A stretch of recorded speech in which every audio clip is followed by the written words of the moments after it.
Okay, Mayor Justin Elicker, so we are almost 6 months into mayoral election year. Tell me what's going on with your re-election campaign. What have you been up to? How are you getting the word out about it? So running a campaign when you're mayor is a lot different than running a campaign when you're not mayor, because a lot of the work that we do every day is engaging with voters and talking with residents about what they care about. And that's what I continue to do. Even though there's not a Democratic opponent right now, there's a Republican opponent.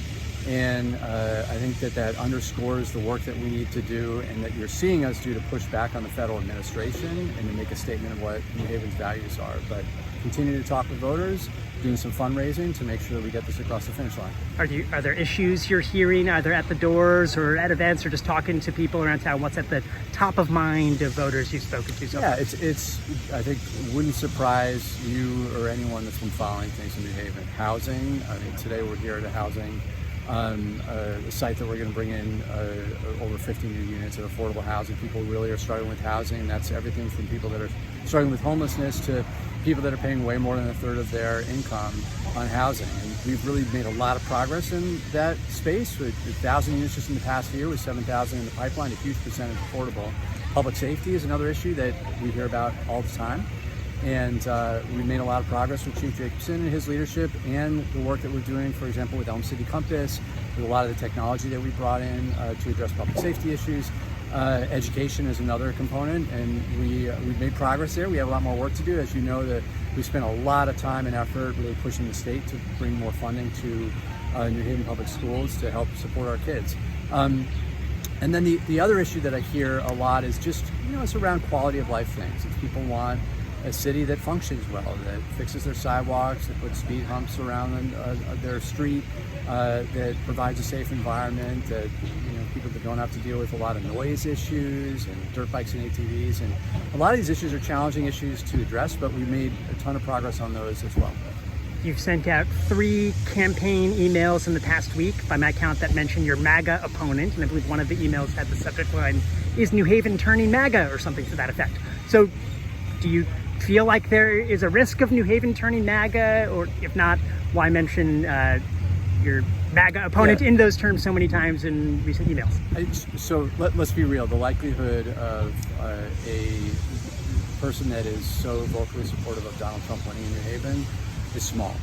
But this isn't about us winning. This is about us crushing someone that promotes that kind of ideology. And this is about New Haven making a statement about who we are. And I hope that residents have seen that the work that we are doing at City Hall is pushing back against someone that is undermining everything that I think we stand for. A welcoming city that embraces people that are looking to be a positive and productive member of our community.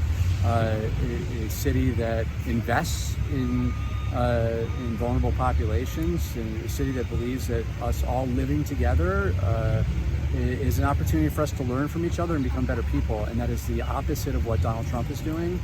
And to think that someone that is promoting Donald Trump's ideology and has been unapologetic about his support of Donald Trump doing well at all in New Haven is something that I think we all should be against and do everything possible to stop someone like that from succeeding.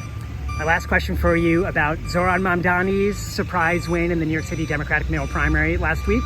33-year-old Democratic socialist focused on affordability platform, relentlessly optimistic, incredible communicator via TikTok and Instagram. I wonder if, as you've reflected on that New York City mayoral race the past week, what are some lessons that you have taken away from that, if any, about, Democratic Party nationwide, in New York City, what you hope to be inspired by, or lessons you might learn from the Mamdani campaign? So a couple things. I think people want something new. People want something exciting. People want someone that's going to talk about how government can actually help them out.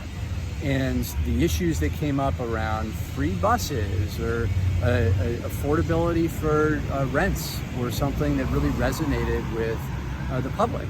And I think those are the types of things that drive people to the polls. Someone that people can get excited about, and it's actually talking about a meaningful change in their lives. And I think it also says that the people want to turn their back on the kind of establishment of what's old.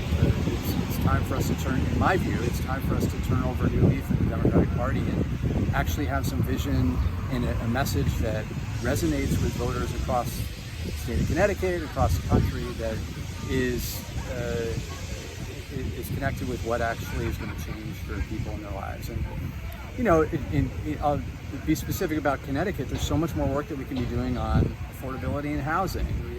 We need over 100,000 new units of housing across the state. New Haven's doing a lot of work here, but I think we should see more of that statewide. There's a lot more that we can do on education.